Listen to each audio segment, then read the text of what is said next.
Tá, saudações ilustres. Venâncio Mondlane ontem deu uma entrevista muitíssimo interessante. Entrevista essa que ele acabou desmascarando aí o plano que se tinha para com ele. Deu essa entrevista da Rádio Essencial. Então, depois disso, eu vou deixar aqui o link na descrição para quem queira acompanhar o vídeo todo na íntegra, né?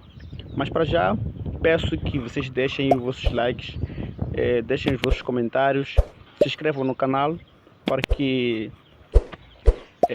o canal continue crescendo e também marquem o sino de notificações se vocês são novos, né? Marquem o sino de notificação para continuarem a receber os meus vídeos e serem notificados sempre que tiver aí um vídeo novo.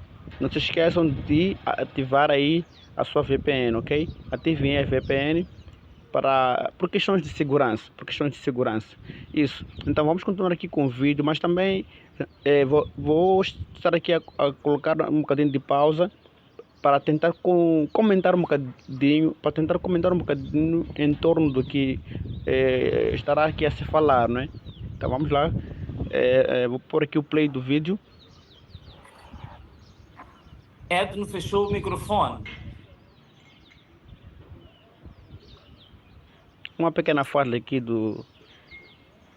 uma pequena falha técnica, né? Mas depois também de ver a vitória negada pela Comissão Nacional de Eleições. Concorreu às eleições de 9 de outubro de 2024 com a candidatura suportada pelo Partido Podemos. Venâncio António Bila Mondlane é o convidado hoje do Essencial Entrevista. Venâncio Mondlane, muito boa tarde. Acho que há um pequeno eco aí. Creio que também de repente parei de lhe ouvir. Acho que o microfone, veja o microfone. E a pequena falha técnica aí. Pedir pelo menos os agradecimentos por ter aceitado o nosso convite. Ok, tudo bem. Nós agradecemos. Tá, perfeito. Obrigado, Edno Pimentel. Obrigado, Sueli. São as pessoas com quem tenho conversado na precedência deste encontro. E obrigado, Angola, também, não só pela audiência, mas pela força que tem dado os angolanos nesta luta dos moçambicanos, que tem sido, digamos assim, fora de portas, tem sido a comunidade que é o nosso braço direito pelo mundo. Pois bem, nós agradecemos e é mesmo sobre esta onda que vai o seu país vivendo, Moçambique vai vivendo nos últimos quase 2 meses, desde a realização das eleições a 9 de outubro, que nós vamos começar, mas começamos pelo que também tinha de estar a acontecer hoje. Venâncio Mondlane foi convidado para o encontro pelo presidente moçambicano, Filipe Nyusi. Entretanto, não está a participar porque fez algumas exigências e essas exigências não foram respondidas. Não seria a oportunidade de lá estar para participar nesta reunião e expressar aquilo que lhe vem à alma? Sim, sem dúvida. Edno, tocaste aqui num assunto que é essencial. Portanto, o convite não me foi formulado, mas era um convite sem agenda, para começar.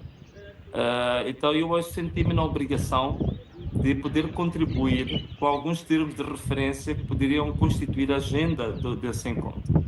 E nos termos de referência que eu fiz, os vários temas que podiam ser discutidos, coloquei alguns assuntos, algumas questões prévias que têm a ver, naturalmente, com o formato em que esse debate ia acontecer, tendo em consideração que a minha situação tem alguns condicionalismos. Um dos primeiros condicionalismos é que neste momento eu tenho cerca de 3 ou 4 processos de crime movidos pela Procuradoria-Geral da República contra mim, envolvendo inclusivamente um mandato de busca e captura, não é, da prisão, e que, entre outras, uma responsabilidade civil avaliada em cerca de um pouco mais de 100 milhões de meticais, que equivale a quase 2 milhões de dólares que eu tenho que pagar ao Estado pelos danos causados pelas manifestações que eu convoquei. Portanto, este aqui é o quadro em que me coloca a Procuradoria. E veja só, uma coisa muito curiosa. No mesmo dia em que o Presidente da República formula o convite para participar neste diálogo, é no dia em que a Procuradoria faz uma revisão da acusação e levanta a fasquia da indemnização que eu tenho que pagar. Portanto, a primeira indemnização estava avaliada em cerca de 85 milhões de meticais, que é mais ou menos $1 milhão e 200 mil dólares, $1 milhão e 200 mil.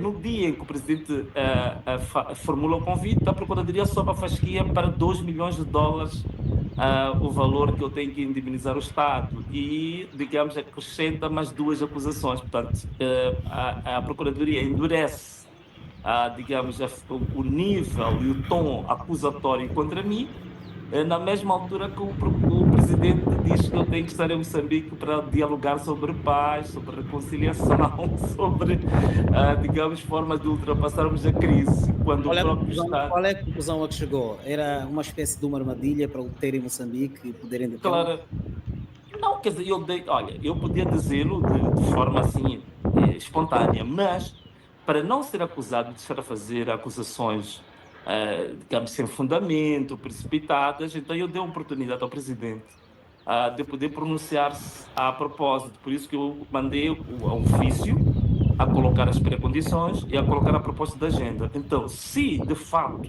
não se trata de nenhuma perseguição, nenhuma armadilha, eu creio que o presidente devia ter feito uma coisa muito simples, era responder às minhas questões e, digamos, dar-me essas garantias de segurança, porque uma das questões que nós colocamos é que as acusações que me foram feitas, em princípio, deviam ser arquivadas ou suspensas, para que eu pudesse participar na reunião em segurança. Não é? Mas Aliás, tinha esperança de que isso fosse acontecer. Inclusive, o Suf Mamad falou disso na reunião em que eles estiveram lá, em que ele dizia que a reunião não deveria acontecer sem a presença do Venâncio Mondlane e que deveria deveria haver uma questão de segurança, né? uma questão de segurança para que o Venâncio Mondlane participasse naquela reunião. E ele ainda foi longe, disse que aquela reunião sem o Venâncio Mondlane, né, não fazia sentido nenhum. Não fazia sentido nenhum. O que reforça o que está a dizer é que o Venâncio Mondlane, que parecia, ou parece, uma espécie de isca para, de uma maneira mais facilitada para o regime, tentar prender a ele, ou uma outra coisa que não sabemos o que é, não é? Então vamos lá continuar aqui. Não acreditava, mas também filo de propósito, né? Eu fiz aquele ofício de propósito que era para exatamente desmascarar o homem, né? Que era para o véu cair, e ficou mais do que provado que, afinal de contas, não há um desejo genuíno de se fazer um debate sério sobre a crise em Moçambique e sobre as perspectivas futuras. Havia pura e simplesmente uma estratégia matreira de tentar armadilhar-me. Aliás, nós em Moçambique temos vários exemplos Está aí, ele mostra que não havia, na verdade, nenhum plano de se organizar ou de um debate mais lógico, né? Nelson Mondlane, mais uma vez, mostra que ele está assim e nós estamos assim. Então ele está assim porque ele pensa 10 anos muito à frente de nós. 10 anos muito à frente de nós. Ele está aqui a mostrar que ele, na verdade, isso fazia parte de um plano macabro para tentar prenderem a ele. Vamos continuar aqui o vídeo. do género. Inclusivamente, as pessoas que já estiveram numa situação similar até chamaram a atenção. Um deles foi o atual deputado da Renamo, muito conhecido em Moçambique, uma pessoa muito interventiva, uma pessoa de destaque na mídia, que é o António Muxanga. O António Muxanga, entanto como conselheiro de Estado, ele já foi convidado uma vez para uma reunião no Conselho de Estado e, no fim da reunião, foi detido. Portanto, já temos exemplos idênticos em Moçambique, do género. Então, desta vez, todo o quadro, digamos, era um prenúncio de que queriam repetir essa proeza, não é? Então, a mesma estratégia que foi usada para o Antônio Muxanga, daquela vez que ele foi detido, eu acho que se lembram muito bem, isso foi ano antepassado, se não me engano, se não me falha a memória, foi ano antepassado. É a mesma estratégia que estavam aqui a tentar usar para, de uma maneira fingida, né? Tentar aqui deter ou prender aqui o engenheiro Venâncio Mondlane. Venâncio Mondlane, estava mesmo à espera que, por esta altura, Filipe Nunes, o presidente Filipe Nunes, respondesse, por exemplo, a algumas exigências, como é o facto da reposição da verdade e justiça eleitorais, a responsabilização criminal e civil dos atores da falsificação do processo de documentos eleitorais. Era expectável que houvesse essa resposta ou tudo se enquadra na sua estratégia para não se fazer presente em Moçambique?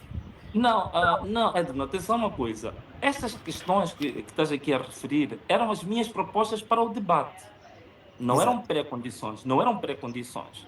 Era no sentido de que eu queria dar um contributo do que se devia falar no debate, no diálogo. Mas era Agora, expectável que houvesse essa conversa, que essa sua agenda, essa sua proposta fizesse parte da agenda. é que eu não estou a ver falar-se de uma crise que surge por motivações de falta de transparência eleitoral que não passe pelo debate exatamente da reposição da verdade eleitoral e que não passe pelo debate da responsabilização daqueles que desvirtuaram essa verdade. Não me parece linear que isso tinha que acontecer. No debate. Agora, as pré-condições, essas que eram outras, né? Eram essas que tinham a ver com os processos levantados, tinham a ver com a possibilidade. Veja só, Edno, é que mesmo não querendo responder a essas questões todas, eu coloquei lá também um dos pontos, é que na impossibilidade de se responder às pré-condições, no mínimo que se abrisse uma possibilidade de eu participar virtualmente. Portanto, eu coloquei essa possibilidade também. Nem que eu não estivesse lá fisicamente, podia participar virtualmente. Aliás, um dos candidatos, que é o presidente do MDM, o engenheiro Lutero Simão, ele veio e fez eco disto em público. Ele disse que não, ele estava plenamente de acordo que eu participasse virtualmente. Portanto, não sei por que razão que esta pré-condição ou esta proposta, posso dizer que não é uma pré-condição, é uma proposta, o presidente não acatou, porque me parece a mais pacífica e a menos onerosa para ele e para o partido dele, porque entre fazer isto ou então pedir desculpas ao público, aquelas outras condições que eu penso que esta era mais pacífica, com menos custo, não é? Portanto, não sei porque é que ele não optou para aquilo que é mais barato, não é? No meio de tudo isto. Pois bem, vamos falar um bocadinho sobre a sua estratégia, essa estratégia que está a levar a cabo. A primeira questão que se coloca, Venâncio Mondlane, é até onde é que pensa resistir ou levar a cabo essa estratégia? É a pergunta que não quer calar. Até onde é que quer chegar? Olha, onde quero chegar, posso dizer que é simples. Onde quero chegar não é segredo nenhum, que toda a gente quer. Primeiro, nós queremos a reposição da verdade eleitoral, né? Este é o objetivo fundamental, é a pedra de toque de toda a luta que nós estamos a fazer. E depois disso pode derivar tudo o resto. Mas a verdade eleitoral é fundamental. Agora, há outros objetivos que eu posso dizer que são objetivos intensos que acompanham este. Por exemplo, o compromisso nacional.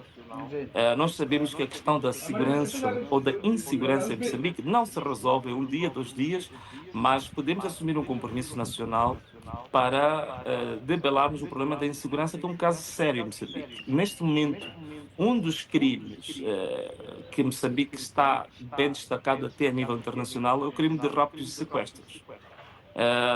Estes crimes de raptos e sequestros têm mais ou menos, isto começou em 2011, portanto vai fazer quase 14 anos em que estes crimes iniciaram em Moçambique e estão a crescer de forma geométrica em Moçambique. E estão a atacar exatamente um tecido extremamente sensível que é do empresariado nacional. Portanto, um país que tem todas as dificuldades estruturais do ponto de vista da economia, do ponto de vista social, não se pode dar ao luxo do pouco tecido empresarial que tem ser desmobilizado e desmotivado de trabalhar. Portanto, isso é votar o país a entrar, digamos, num total precipício em termos económicos e financeiros. Então, esta área do empresariado que tem sido vítima dos raptos e sequestros precisa de uma resposta. E eu falo disto porque está provado e até reconhecido pela Procuradora-Geral da República num informe no Parlamento que os que praticam o crime de raptos e sequestros são agentes das Forças de Defesa e Segurança numa unidade que se chama CERNIC. Portanto, a CERNIC é o Serviço de Investigação Criminal. Portanto, preocupante, é muito preocupante isto, com um crime desta natureza, desta dimensão, que seja praticado por agentes exatamente das Forças de Defesa e Segurança com responsabilidade para debelar o crime. Então, este é um problema, para mim, fundamental e fulcral para ser resolvido. Claro, Mas no que não quadro se vai resolver. no quadro Mais uma vez, pessoal, esse é um ponto muito crucial. Esse é um ponto muito crucial sobre essa questão de raptos. Ele tocou num ponto muito crucial e muito sensível também.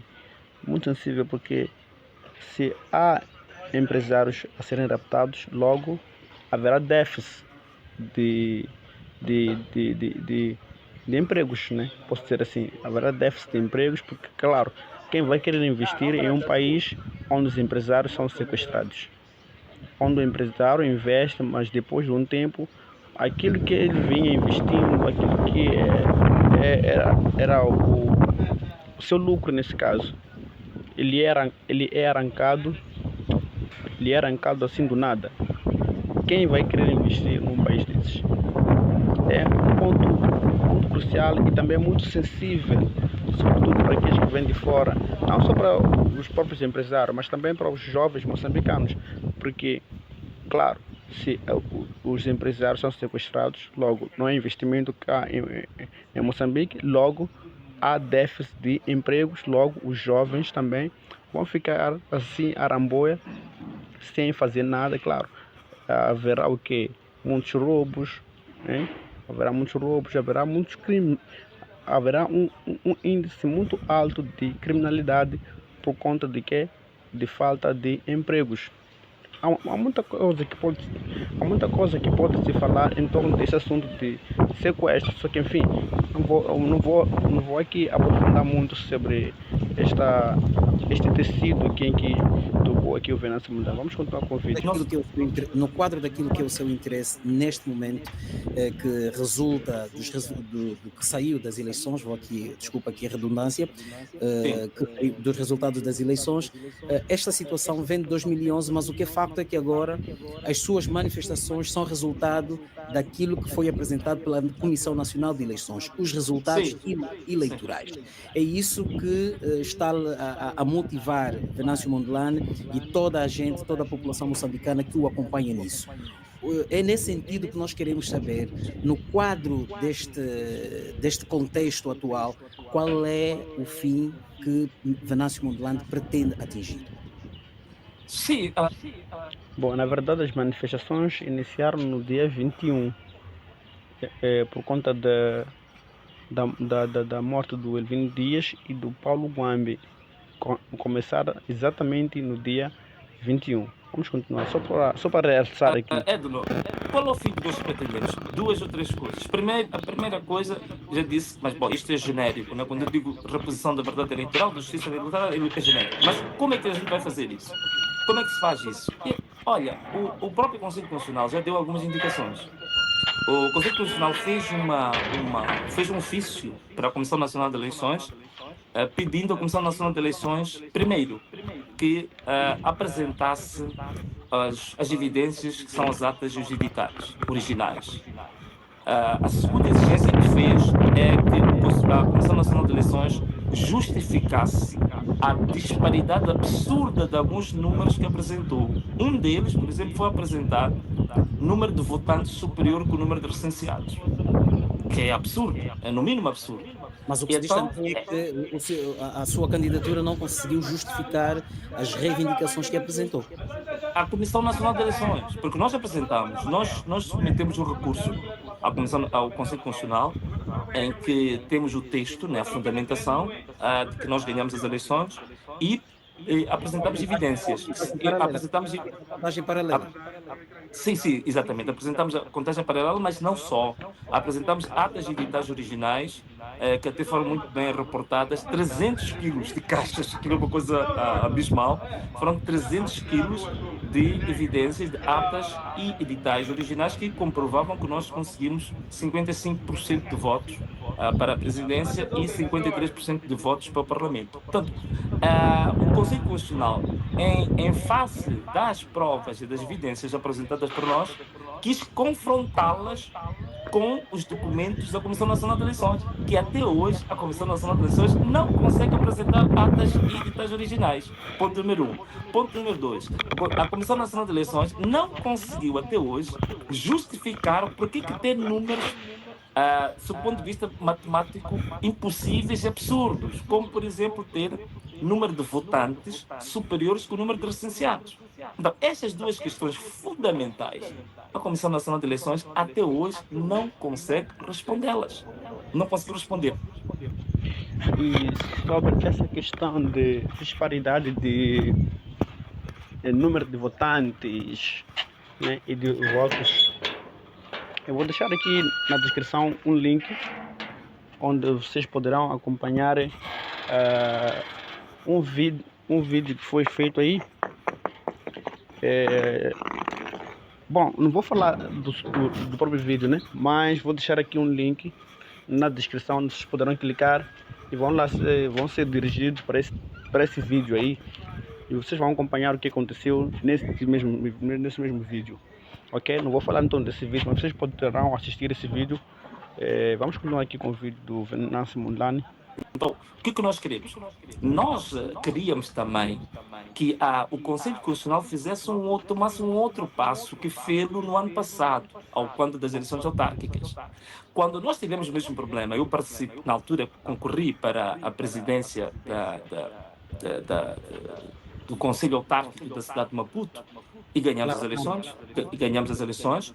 O que fez o Conselho Constitucional na altura? O Conselho Constitucional solicitou aos partidos, não só ao partido que apresenta o recurso, mas os outros partidos. E o Conselho Constitucional solicitou a estes partidos que apresentassem evidências.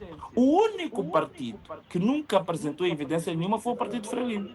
Então, eu gostaria também, desta vez, que o Conselho Constitucional repetisse esta proeza, que solicitasse aos outros partidos, como a Renamo, como o Podemos, como a Revolução Democrática, como o próprio Partido Frelimo, que também apresentasse as evidências que recolheram a quando da participação da votação. Isso é extremamente importante. O Conselho Constitucional, por que é que acha que o Conselho Constitucional não marca este passo, não mostra essas evidências? Mas isso é lógico, porque sabe muito bem que o partido que pretensamente venceu as eleições ou é indicado como vencedor, em nenhum momento na história das eleições multipartidárias em Moçambique nunca apresentou um único edital. Nunca apresentou, não há histórico, não há nenhum precedente do Partido Frelimo ter apresentado uma única ocasião alguma evidência. Nunca apresentou evidência nenhuma. E por isso mesmo que o próprio Conselho Constitucional, que anda a reboque desse partido, sabe muito bem que se fizer essa exigência vai desmascarar o partido, vai perder a cara, como se diz. Então não faz exatamente por causa disso.